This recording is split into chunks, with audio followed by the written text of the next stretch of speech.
Starting the recording now. Hello, everyone.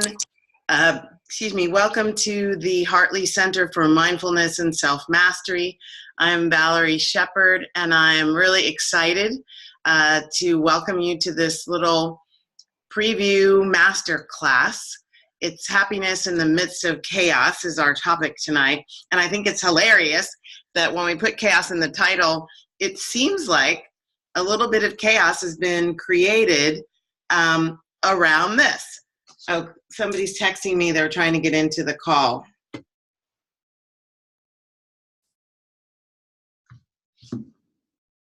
Excuse me 1 second.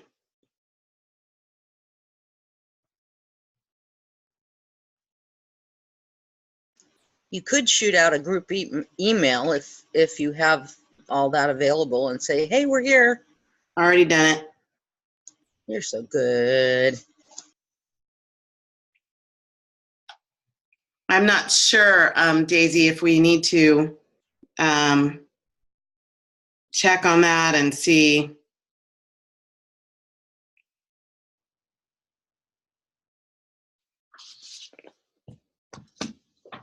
How many people got it, and I don't know if we need to try and send it again. I just sent a quick one a little while ago.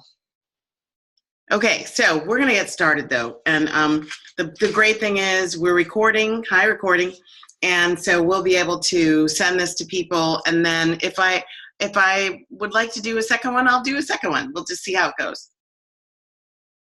So I'm glad you're all here. Thank you very much for coming.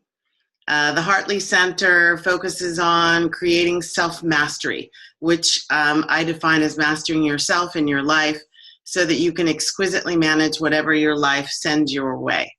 So at the heart of self-mastery is three things that I talk about all the time: self-awareness, self-acceptance, and self-love. And so, hi Lisa, thanks for joining. Hey, nice to see you.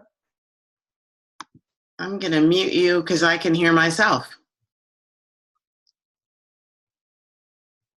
Okay, cool. So exquisitely manage whatever your life sends your way. So here we are about to start talking about this thing called chaos, which sometimes life sends things that feel like chaos. And so we have to be able to manage this while we try to manage that.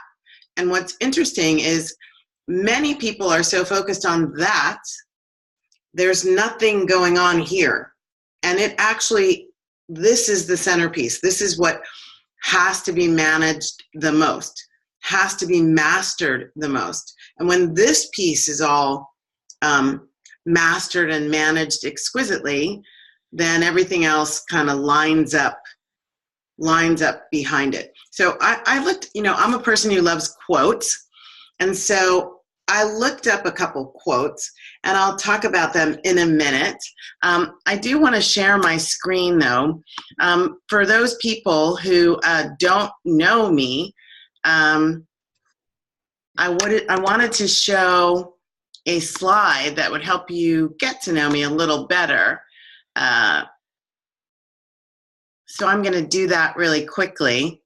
This is so much fun. I've not done it exactly like this on Zoom before, so it's kind of like, oh, let's see how this works.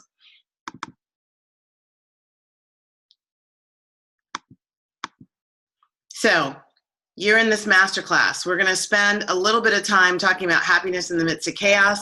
Then I'm going to give you a retreat preview, so you see what is coming up in June that will help you take this thing to a deeper level. This idea of how am I mastering me in my life, and how am I supporting myself to have the kind of happiness, fulfillment, success, peace, joy, all of that as life unfolds. I used to say, I still say, when the stroke happened, I characterize it as my life expanded to include this experience that my doctors call a catastrophic hemorrhagic stroke. And I use those words on purpose because it was just an unfolding within the fabric, reality, illusion the dynamics of my life. It's not a detour. It's not something I want to hurry through and move on to the next thing. It is my life. And especially coming up on the 4-year anniversary, it's still a piece of my life. And so for many of you, if not all of you, there are aspects of your life that are still a piece of your life that getting into a different space with those pieces would make your life more fun. So I have up here my social media places. Please join me on social media, find me. For people who don't know me, I'm going to share this slide. So in the middle, we've taken one of my students did this. Her name's Laura Novoa. She is a grad student at UC Irvine taking engineering. She's getting a graduate degree in engineering, PhD. And she took my logo. She took my 101, Living 101, Being Happy and Whole, Living 102, Happy and Whole Practicum. She's done some coaching and office hours with me. And she said for her capstone project, she said, I really would like to draw caricatures of everybody in the class. And so that was like 50 people. And I was like, okay. And so she contacted each of them. And for me, she didn't contact me. She just took my logo and created this. And I just think it's beautiful. And we use it in a couple of different places. So that's me in the middle doing the Happy to Be Me with the Spirit Dancer imposed on me. But I'm an award-winning best-selling author. I do inspirational keynotes for corporations and for school systems and for organizations. And I speak to age groups between middle school and up. And I love doing that. All of my stuff is experiential. And so people come away with some part of integration, which is really cool. We'll talk about that later. I also lecture at the University of California, and I'm a transformational leader with the Evolutionary Business Council. So this is exactly what I want to be doing. I'm really excited to have you all here. And so now we'll move on.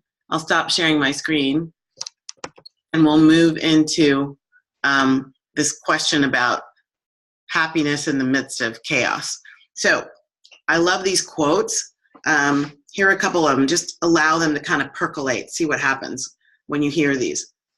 So this one, chaos was the law of nature, order was the dream of man. What do you feel in there, besides that it's obviously old enough that it's all man, but it's chaos was the law of nature, order was the dream of man by Henry Adams. Here's another one. Chaos is what we've lost touch with. This is why it's given such a bad name. It is feared by the dominant archetype of our world, which is the ego, which clenches because its existence is defined in terms of control. So again, order and control come up.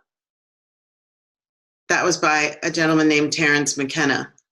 Here's another one I like. Our real discoveries come from chaos, from going to the place that looks wrong and stupid and foolish. By Chuck Palahniuk in his work called Invisible Monsters.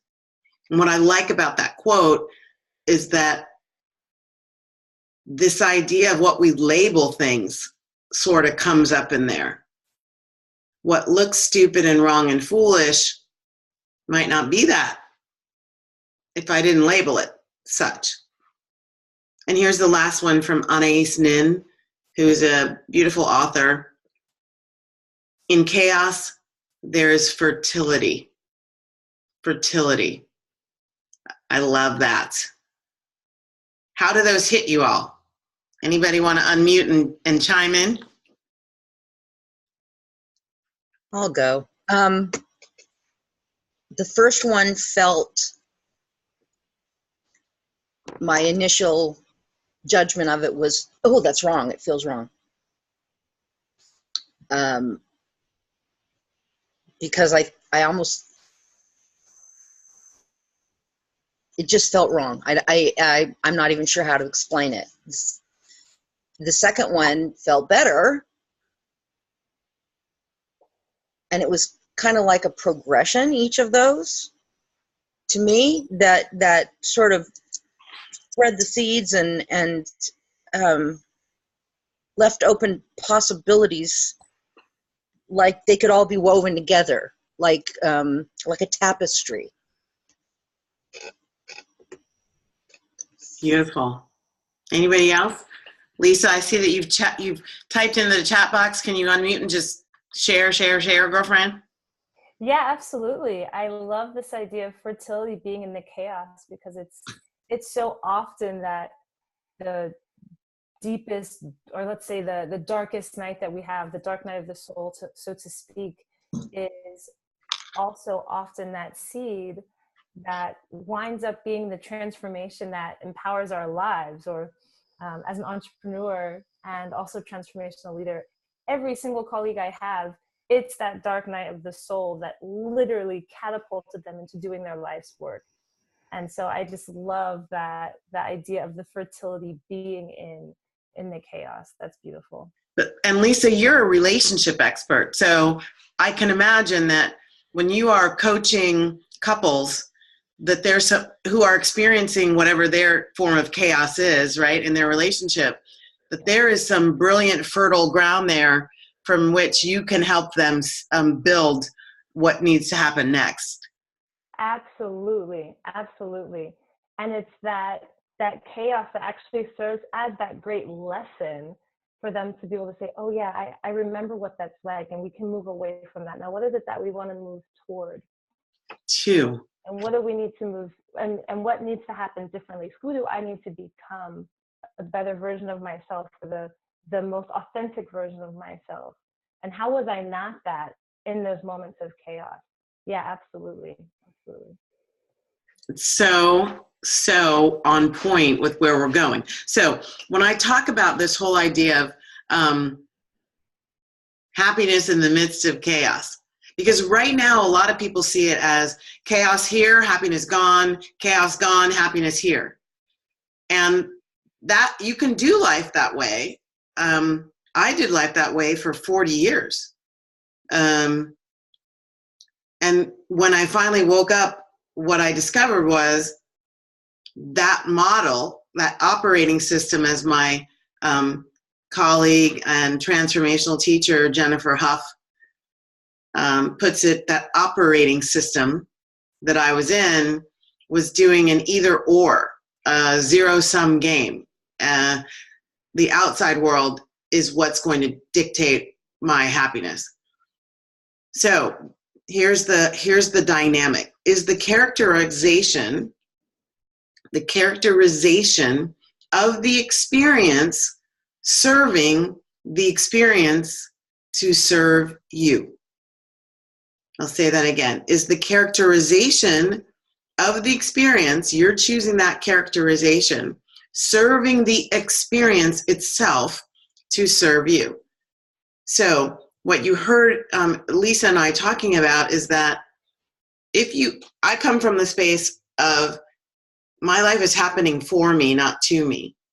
And so when I'm able to see the dynamics in every experience and what they could be offering for me, I really get this sense of how my happiness can be there all the time. And when I'm not, like when I'm characterizing situations with language that troubles me. So let's look at this language of the word chaos. Complete disorder and confusion. Disarray, disorganization, confusion. Like the is it Geico? The Geico commercial? No, it's the Allstate or somebody. Mayhem. The mayhem that's happening. Pandemonium. Madness. Stop the madness! Turmoil, commotion, disruption. How many times are we on a path and then a disruption comes in and it feels like something is stopping us? In physics, chaos is, these definitions I got from dictionary.com. So physics, behavior so unpredictable as to appear completely random, which is part of the place that people get disconnected so much. Because if it's random, it's outside my realm of control. I'm trying to control everything. That's how I stay happy and peaceful and free and courageous and strong and know where I'm going, and in my faith place I can get there because I know. That totally random stuff shows up, really throws a lot of people for a loop. It's like, how can it be random? I prepared all of this. It's not possible for me to have random experiences. Interesting. Interesting. Here's some other physics. Chaos is described as the formless matter that's apparently, scientists are getting even deeper into this, that apparently existed before the creation of the universe. So like, think about that for a second. The magnificence that is that which we see around us in nature, in ourselves, in systems, in organizations, that sprung forth out of this thing called chaos. Interesting. Then I love this thing, the origination of the word. Late 15th century, denoting a gaping void or chasm, later considered primordial, formless matter. Wow. Out of the void, there comes the space for which the creation takes shape. Comments? Questions? What do you think about that? Just remember to unmute yourselves.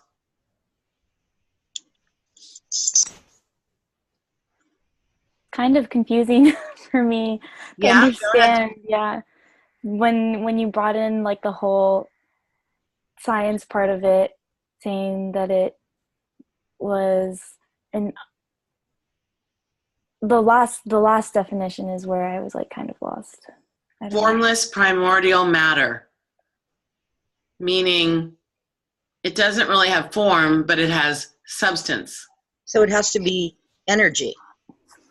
Oh, okay. Because substance. Nothing comes from nothing. Exactly. So when we call things chaos and we're trying to say it's disrupting me, it's getting in my way, it doesn't have order to it. That's why I want it gone.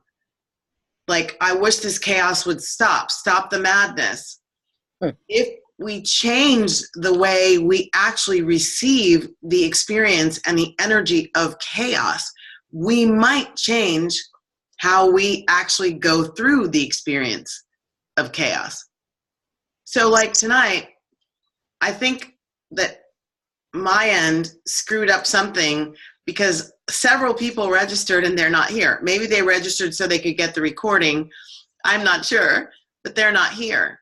And so the way that might be the responsibility or the result of the way we set up the system, and they were expecting that the link information would be sent to them. Mm-hmm. And I did not think of it that way. I thought, oh, it'll just pop right up as soon as they put in their name and it'll be there and they'll copy and paste and blah, blah, blah. So anyone who's out there wanting to be in here is experiencing some chaos, and I'm not monitoring my emails and all that stuff. So maybe they've sent me messages. We might have to do this call again, or we'll send them the recording for sure. But in the midst of it, what was I doing? Lisa was on with me earlier and I was laughing. It's like, we could get upset. We could get upset. I mean, I really could, because to me, I know, and there is a sinking feeling like, oh man, I was really wanting to meet some of these people and share this time with them. So there's a part of me that feels like, oh, missed opportunity. And there's a bigger part of me that knows I did my best. And this is the way it turned out. And now is the big question. So what? Now what? Fortunately, recording is allowing us to be able to do a now what that lets them sort of see us and be with us even though they're not here. So to all those of you who registered and something did not get to you in time for you to play on this call live with us, I think all of us, why don't we wave to them? Hi. We're sorry that we're missing you. We hope that you enjoy listening. And if you need to reach me, I will give you information for you to do that. Blessings. Okay, continuing on. So, number one, remember, the first thing is the way you label something is going to dictate your experience of it. If you have a negative reaction to the word chaos, don't use it. If you have a negative reaction to the word frenzied, I'm so stressed, this is just a big fat mess, don't use those words until you can reshape your relationship with them. So you could say more positive things like, things feel a little out of sorts to me right now, and they're triggering a little internal, I don't know, fear, anxiety, concern. That's being triggered. And at the same time, I know that I'm okay and I can sort this out. Go to the most positive place that you can get to truthfully, honestly, authentically in that moment and build on that. Build on that. Can I make a point? Of course you may.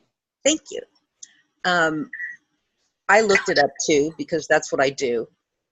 And the thing that is, it's dichotomous, but it also makes perfect sense, is that you said you used the word the physics of it.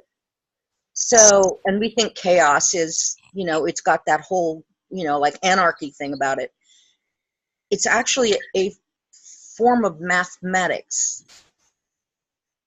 So if you can realize that it's actually a study of mathematics, you know that theory somehow has some order to it, because mathematics is ordered, if nothing else. It's so true that when we can't explain and understand things, formulas like those that come from math or engineering or the body of work called physics or neuroscience or any of those things, I mean, what are they trying to do? They're trying to understand this thing that looks like it can't be that it's not understandable. And so when you realize that these things, this idea of chaos, can actually be explained using formulaic principles, you can potentially reshape your relationship with it. And then the most important thing is, what do I do now? What do I do now? So one other thing, in the quotes that we had, right? There was one thing in those first two quotes that really focused on control. Control. Like, how are we trying to control everything around us? And that's why people have such an allergic reaction to chaos, right? Or to disruption, or to things that are happening out of sync, or to the fact that we forgot to make sure that the follow-up email was sent a certain time. Like, why do we have problems with that? Because we think there is beauty in controlling things, right? And the problem with wanting to control things is that 99% of things in your life cannot be controlled by you because they're not you. You cannot control other people.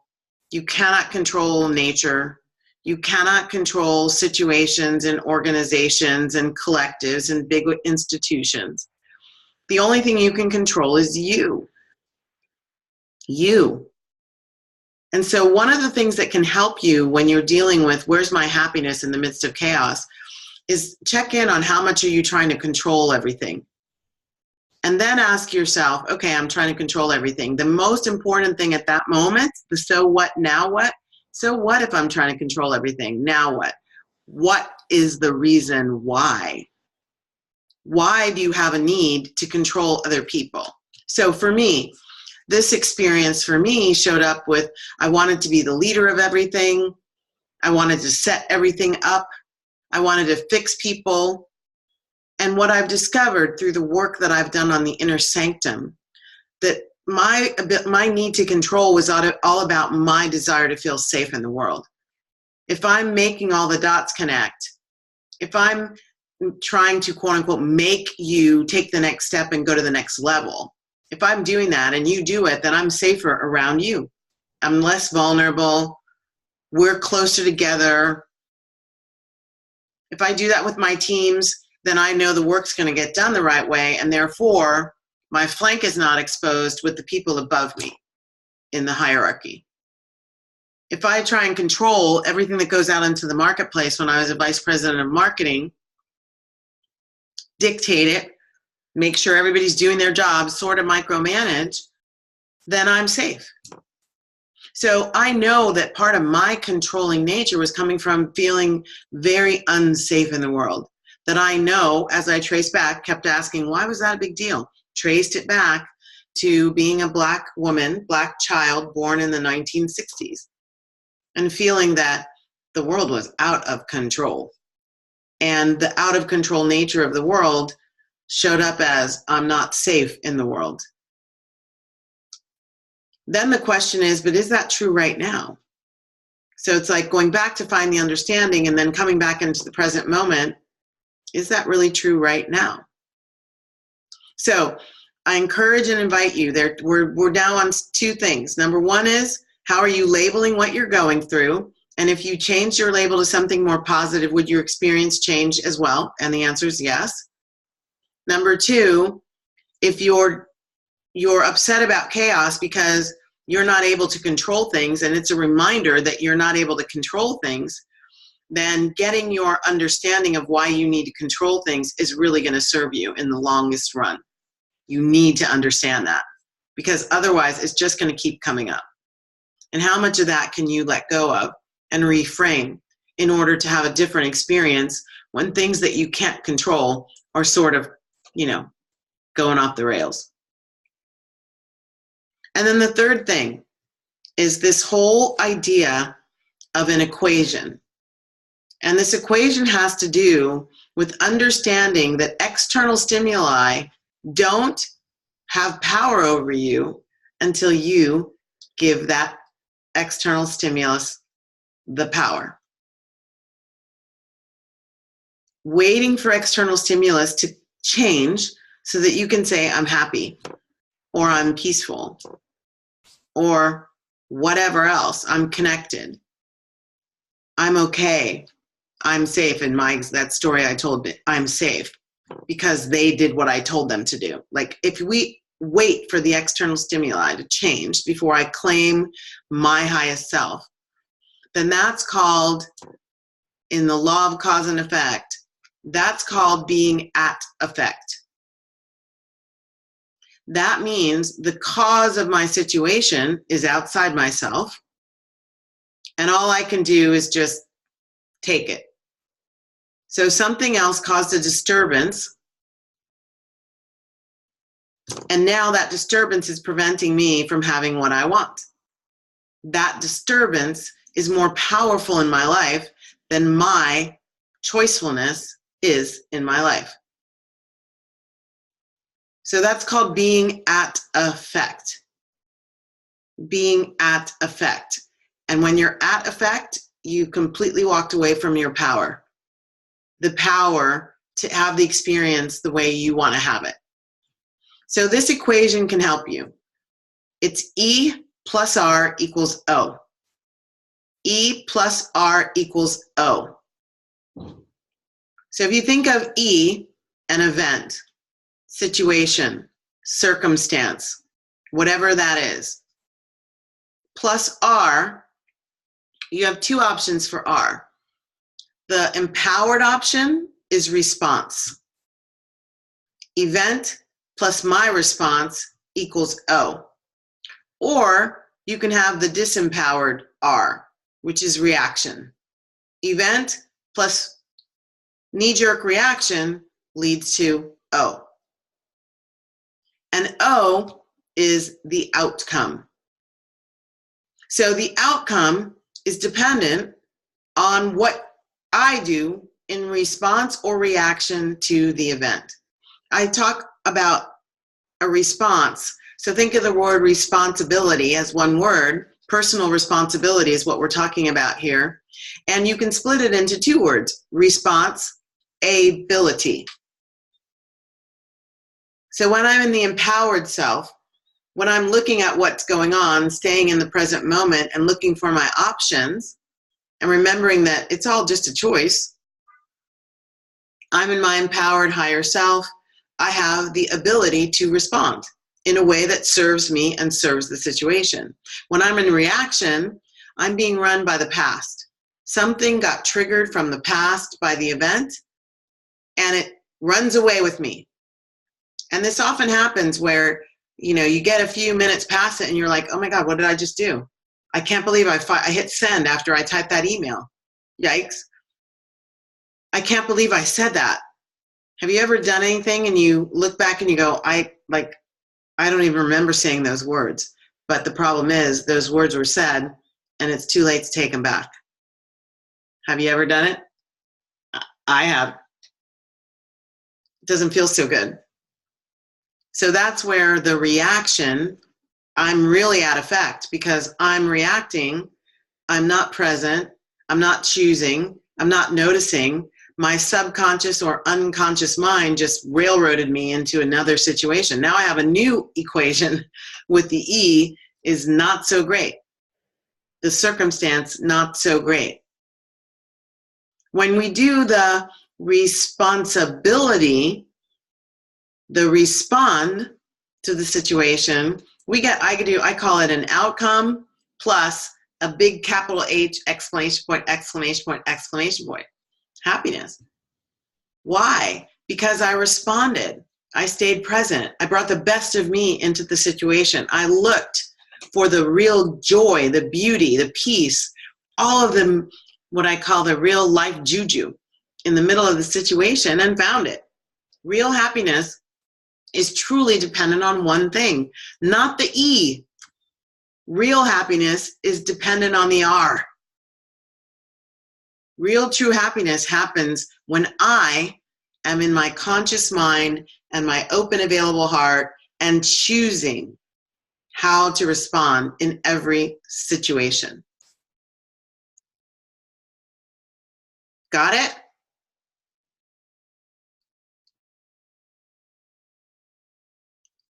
So personal responsibility is your key to navigating chaos with happiness in it. And so that's the happiness in the midst of chaos part of the class. Any questions before I transition us to talk about this beautiful retreat opportunity? Questions, comments? Just unmute yourself and pop it in there. Just I recognize so many parts of what got me here now today in the way that you described that. And I spent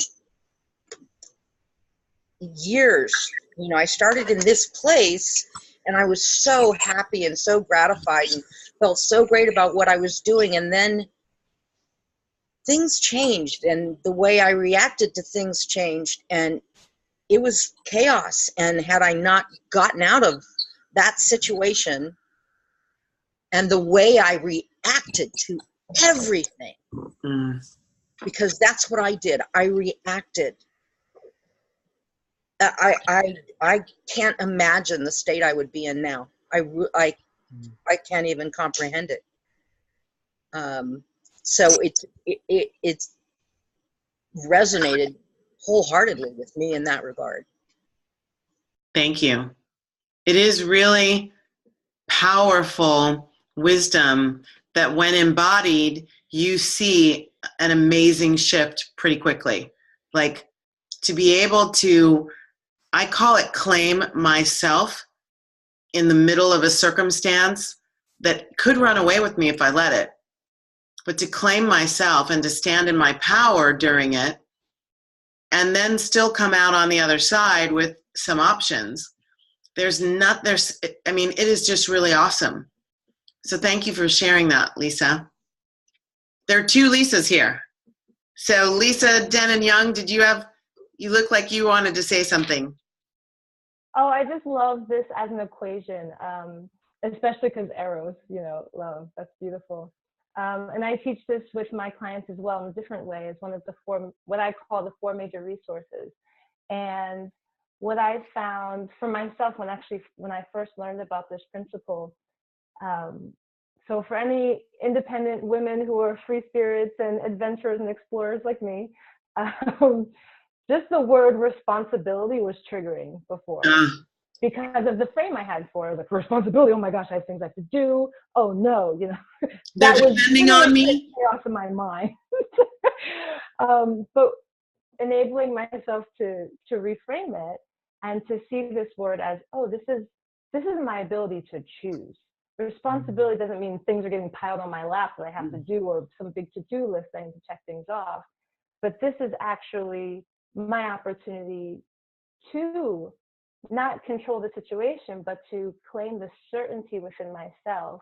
So with my clients, I talk about moving from exactly this, what you mentioned about these external stimuli, but cultivating certainty within oneself so that no matter what's going on outside, it's that certainty that enables us, when we align with it, to make choices that are healthy for us and choices that are good for us in that moment, and aligned with the highest good.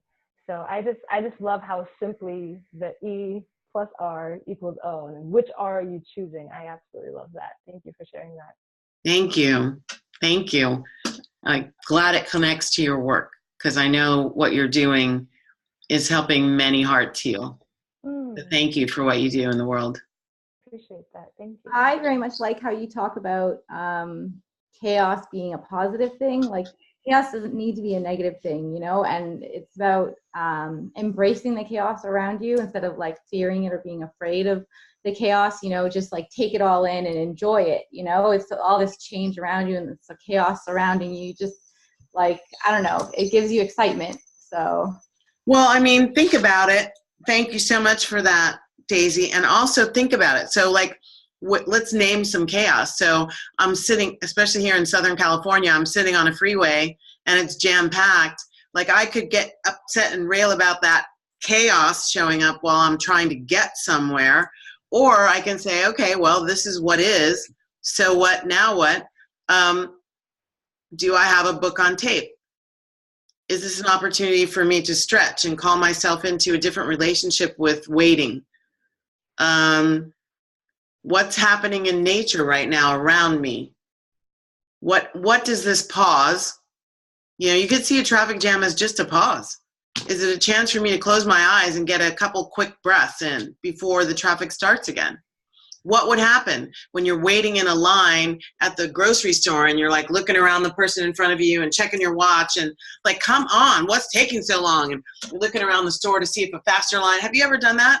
You look around the store, see if there's a faster line, you go to that line and something happens on that line and it slams shut and it's just as bad. And the people who are too deep behind you get out of the store before you do in that line.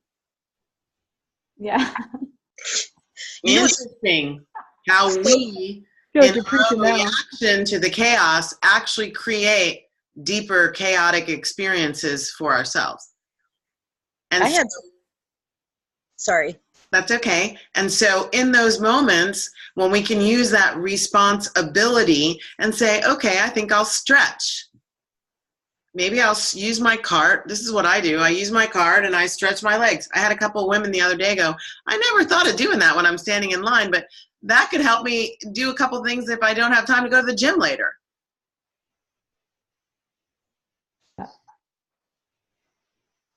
Get it? The whole thing is funny to me because I had that very experience in the car on Monday. I had an appointment at UCSD. It's 30 miles away, and turns out there's an accident on I-5, and I didn't go more than 15 miles an hour for about half of it. And I realized at some point shortly into that however long ago, at some time ago, I would have started getting, my stomach would have been knotting up and I would have been going, oh God, I'm going to be late. I'm going to be late. I don't want to be late for my appointment. And I would have gotten completely freaked out. And I just didn't. I thought, Okay. I can't change it. I can change me. Can I can change my change the way response. I react to the situation. And so when I got to my appointment, I wasn't panicky and oh, I'm so sorry. It's like, hey, there was an accident. There was traffic. I couldn't do anything about it. I'm here now. And went on. And for me, that's a big thing. It doesn't sound like a big thing. It sounds like so what, but it's not a so what. For me, that was not a so what. That was a aha. Awesome. And it's important that we are awake enough in our lives to notice those moments, because that's the reinforcement that we need to keep going on the path. That path of awakening, that path of restructuring, that path of choosing differently in a moment. And what I love is when I hear stories about the choosing differently in a moment. And then what I've had happen lately is that I show up when I can get there and I'm not late. Because, I mean, this happened just a week and a half ago. I was listening to my inner self about being at this birthday party, and the birthday party started at 3. And I was listening to my inner self. I was trying to figure out what to wear. I was doing a crazy fashion show in my closet. I couldn't figure out what to wear. I stopped and I checked in. Is the trouble, chaos, the trouble that I'm having figuring out what to wear, a message to not bother to go? So I checked in. No, that wasn't it. I was supposed to go. So I kept with the chaos. All right, I'll try another outfit, found an outfit that I really liked that felt like, okay, it was going to be nighttime and, you know, all this stuff. So I finally get to the party at 6 minutes after 6, and I'm walking in, and I wasn't walking in frenetically. I'm like, it's a party. I'm not going to beat myself up for getting to a party late. Check this out. I walk into the lobby of the hotel, and the boyfriend of the guest of honor is in the lobby. So I'm like, hey, how's it going? He's like, hey, thanks for coming. Did you just get here? I said, yeah. I said, how is it? He goes, I don't know. We just got here. 6 o'clock, the guest of honor has just arrived at her own party. At her own party.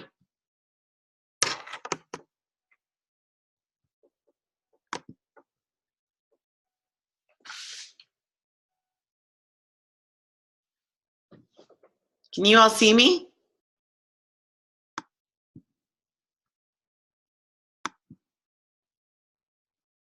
Were you all hearing me and seeing me? Okay, cool. So they get there late at their own party. They got there a few minutes before I did. So here I am 3 hours late, and I arrived right when the party girl arrived. I hadn't missed anything. There was nobody there to say, ooh, look how late she's coming. No. And that was part of my kind of, I'm just going to assume that I always get where I need to go at the perfectly right time. And that's your choice. That's your choice. You can, just like we talked about the labeling of things, you can label that, hey, I just am going to adjust my expected arrival time. And that's what I did. I didn't call myself late. I just adjusted my expected arrival time. So let's talk about this whole concept of the retreat. I'm really excited about this. I'm not sure what you all are seeing.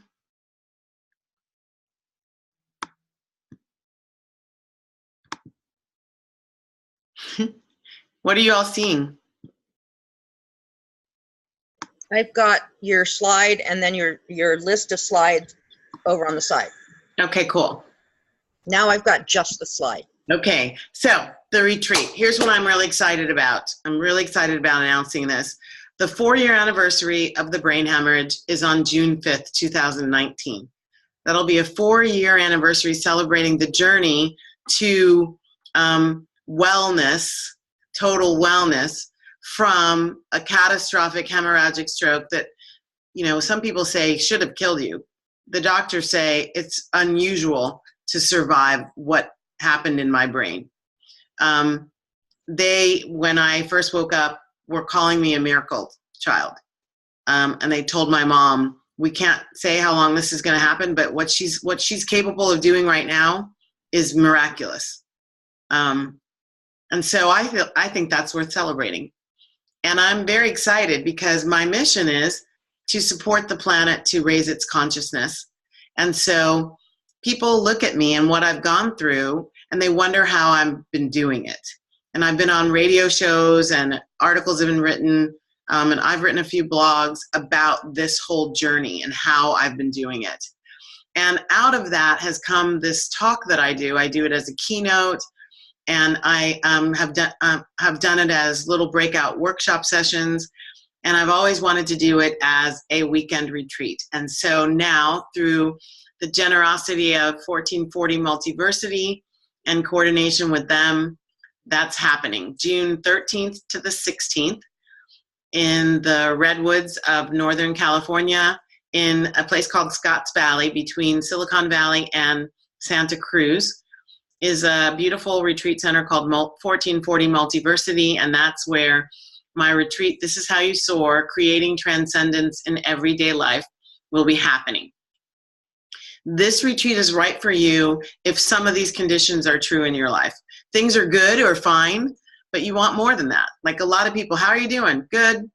How are you doing? Fine. But when you dig below the surface, that's not really the truth. That's just how they characterize the stuff that's going on that they're not wanting to deal with. They're noticing habitual patterns of being that aren't really serving them. Like if you are noticing, why do I do that? I don't know. I'd like to get underneath it. This retreat could help you do that. I'd like to figure out how to get mastery over that aspect so that I can be in the responsibility aspect of dealing with everything that my life brings my way, self-mastery. If you want more laughter, inner peace, fulfillment, exhilaration, if the experience of those things is too fleeting, shows up every now and then but doesn't stick around, or if nature's calling, like you just haven't had enough time in nature, this retreat is going to be a good experience for you. And here are some of the things we're going to do. Open the heart and quiet the conscious mind. We're going to meet and begin to dismantle this false self. Like the false self is the one who does the reaction rather than the response to a situation that comes up. We're going to dance in our play and creativity, and we're going to rest, rejuvenate, and love ourselves while being embraced exquisitely and loved by nature. How does that sound? Who wants that? So here's 1440 Multiversity. Here's a picture of the entrance. I've been there and actually gone to a weekend retreat there. It was exquisite. And when I went, it was even newer than it is now. It's about 2 years old now, and they've actually added more than when I was there. But this is the driveway. You drive up. I had an Uber from the airport. I drove up, and they had people there to greet us for this retreat. And I got out of the car. I even left my phone in the Uber, and I was like freaking out. And the person right there, like freaking out, I was going, okay, I'm going to be at this retreat all weekend, and I don't have a phone. So I was still in the responsibility, like they'll find my phone and it'll get back to me. And the guy said, you don't have to wait. Tell me your phone number. I'll call, which was so beautiful. So he called my phone, and the guy, and the driver was a woman. She was like, I heard the phone ringing in my back seat. She turned around and drove back. She had left the property. She was on the freeway, and she heard the phone and she turned around and she drove back. And I gave her a big fat tip. And it was wonderful. But so your greeting kind of starts there. It's a state-of-the-art campus. It's got amazing holistic amenities, daily wellness classes, and locally sourced seasoned cuisine. And let me tell you, people who know me know that I'm a big-time foodie. And so I get a little nervous about, okay, what kind of food are they serving? I'm always looking for, if the food sucks, I need to have proximity to a restaurant where I can go get some food that I want. And oh my stars, the food here is amazing. Like I was frustrated that my stomach wasn't big enough to hold as much as I wanted to eat. And it's like you're in this big dining hall and there are stations, and people are serving you handcrafted, locally sourced, seasonal cuisine. It is wicked.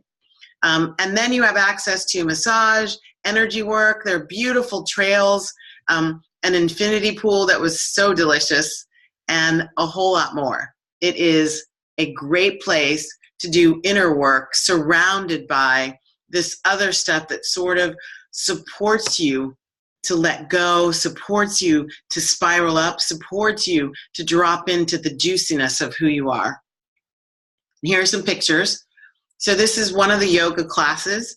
You notice they're surrounded by nature, outside doing yoga on these beautiful bamboo slats that are just really delicious, and the sun coming through, and they're up on a hilltop. It's amazing. There are plenty of walking trails through the trees. The architecture is built in such a way that it feels like it's there in harmony with everything around it.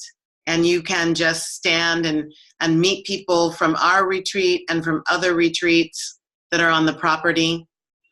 This is one of the main rooms in the dining hall. So there are tables, you see sort of long communal tables if that's what you want. And there's a big giant fireplace in the middle, and it's open on both sides, and they had fires in it. It was awesome. On the other side of the fireplace, if you look right down at the end of this table, that's a fireplace down there. And on the other side of the fireplace is a quiet room for dinner. So you could go eat if you're like, I'm processing or some things are coming up and I just want to be in a space of silence. That side of the dining hall is silent. And it was really pretty. I went there a couple of times and just watched people eat, listened to myself as I was dancing with the concepts from the retreat I was at. What you can't see too well from this picture is outside those windows, there is outdoor seating, fire pits, and stuff that it's like backing right up to the trees, and it's beautiful. It's beautiful. And then because I love full moon drumming circles, I haven't confirmed if full moon is going to be there this weekend, but we are going to have a drumming circle around the fire pit with s'mores and everything on the, I think it's the Friday night, might be the Saturday night. Yeah, it's Saturday night. The Saturday night of the retreat, we've made special arrangements to have some music and drums and be able to sit outside in front of the fire pit. And so the retreat is all about you getting comfortable with you going to a new level in you. And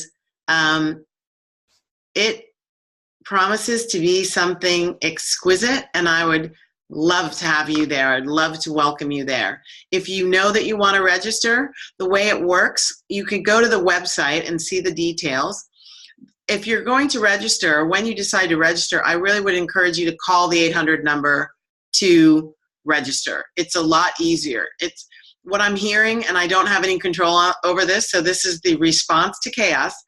The chaos that erupted is that the website that they have up right now, they've been transitioning the website. They've got a new accommodation system, and they still haven't worked out some of the bugs. And so it can be a little confusing. There is a tuition cost, and then everything else is just your accommodation. And you can pick from a suite, a menu of different kinds of accommodations at different price points. When you pick your accommodation, then they add on the tuition, and that gives you your all-inclusive price. And it's hard to figure it out on the website if you do it by yourself. Right, Lisa? Absolutely. I did it. I couldn't decide, I was going to ask some different people to come, so on and so forth. I thought, you know what, I'm just going to book a room that's got 2 singles in it. They have pods, like dormitory pods or like a train or something, which really appealed to me. I thought that was a very cool communal thing. But I thought, okay, I'll just go ahead and get a room with a single bed. If none of my friends come and nobody wants to room with me from this session, I can always change back to a pod. And it was very easy calling on the phone. they just, boom, it's this much for this single room and this much for a pod. It's a shared bathroom no matter what. Bring a robe. Just to be clear, it was a shared bathroom for the 2 types of rooms you were looking at. Yes, but not, I don't think for the suites. Yeah, no, and even the kind of room that I have has an in-suite bathroom. So it just depends on what you want, what you're looking for, and you create it with them. And if you know you have someone you want to travel with, then you get a room that's for two of you. It can be 2 king-size beds, 2 queen-size beds. They have a number of different configurations. And so I encourage you to just make it easy on yourself and call the phone number. But this URL is where you can go read up a little bit more about my retreat, the This Is How You Soar retreat, look at what's included.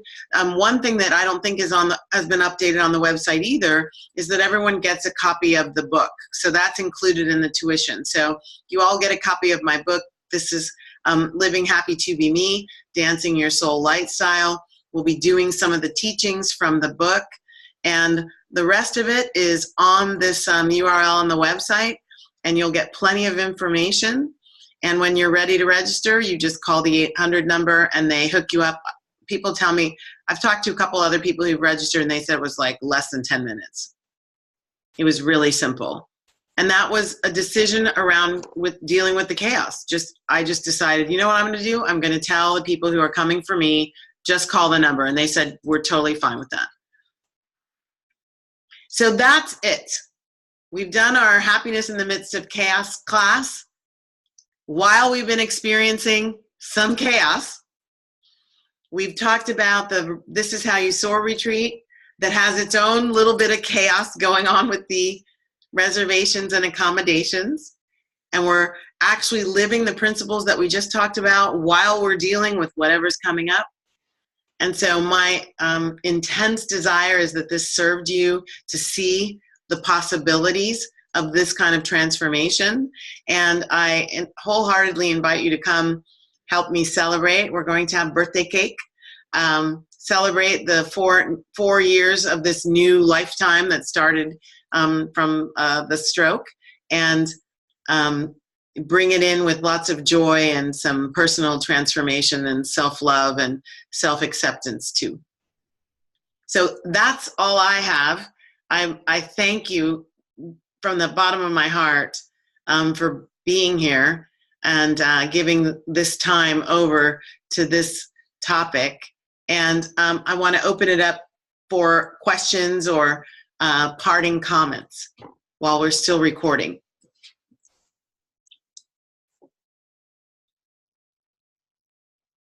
Loved it. Love you. Can't wait. Thank you, Lisa. I'm excited that you're going to be there, and I hope your friend, is it Gail? No, my friend Judy. Judy. Yeah, I don't think she's going to make it, and I invited my friend Dawn, but she's been out of work for the last 4 weeks for injury, so she can't go either, but that's okay. Deep gratitude for sharing it. That's a lot. That means a lot to me personally, and thank you very much for sharing it. And who knows, there are 2 months. Things can change for both of those people or maybe someone else. Lisa, did you want to say anything before we sign off? Yeah, I just actually sent you a little message because I actually need to pick up my husband. But yeah, I shared this as you know, with my community, and I just want to say for any of those of you who are listening to the recording, first of all, hello, nice to see you, and nice to be able to share this with you. I was just so loving Valerie the first time I met her in person and this panel that she was on. So if you feel like you've already gotten a lot out of this just over an hour that we've spent, just imagine what it will be like in person. And I'm totally biased because I feel like in person we can just transmit so much more. We can share so much more. There's nothing like, you know, we're online, we hear things, we see things all the time. But there's nothing like an in-person experience, particularly in a space that's so intentional and where you get to be so intentional with every decision that you make, and how to approach life and how you think about things, how you see your situations, how you see love and love for yourself, and how that actually creates a ripple effect in the experiences that you have around you.